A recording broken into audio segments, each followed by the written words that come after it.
بالکल इरम, सबसे पहले आपको मैं तस्वीरें दिखा दूं। ये जामा मस्जिद का वही नज़ारा है जो अमूमन आम दिनों में होता है, लेकिन रमज़ान की जब आमद होती है तो यहाँ का नज़ारा अपने आप में देखते बनता है, क्योंकि लोग एक शिद्दत होती है उनके अंदर, एक चाहत होती है। और ख़ास तौर पर अगर हम बात करें रमज़ान को जो वेलकम करने की एक नीयत से जो लोग यहाँ पर आते हैं, वो भी कहीं ना कहीं बहुत ज़्यादा ख़ास हो जाती है। दूसरी तरफ जामा मस्जिद अपने आप में देश ही नहीं पूरी दुनिया में एक ऐसी बुलंद मस्जिद के तौर पर जानी जाती है। अमूमन यहाँ पर जब लोग आते हैं तो दुआएं मांगते हैं, नमाज़ पढ़ते हैं। हालांकि अभी मगरिब का वक्त होने वाला है, बस अजान होने वाली है कुछ वक्त के बाद, और फिर यहाँ पे नमाज होगी।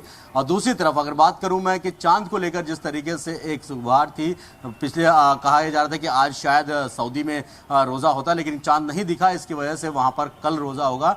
आज यहाँ पर आएगा। और मैं इस वक्त जामा मस्जिद में मौजूद हूँ, तो यहाँ पर जो शाही इमाम बुखारी साहब हैं वो इस बार ऐलान करेंगे कि रोज़े का आ गया है, क्योंकि हर साल अमूमन एक रिवायत चली आई है कि यहाँ पर शाही इमाम ऐलान करते हैं कि चांद आज दिखा है या नहीं दिखा है, या कल रोज़ा होगा या नहीं होगा, ईद होगी या नहीं होगी। तो जाहिर सी बात है एक अलग मुकाम अपना है। मेरे साथ इस वक्त मुफ्ती अवैस मौजूद हैं।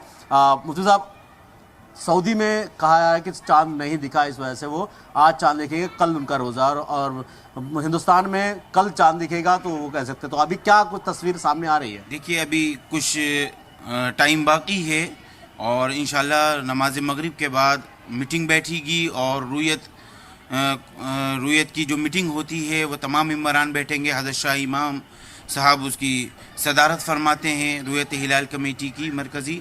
तो वैसे तो सऊदी अरब में कल रमज़ानुल मुबारक का पहला रोज़ा है, और इम्कान जो है वो ज़्यादातर यही है कि चाँद जो है वो आज नहीं कल देखा जाएगा और हिंदुस्तान में।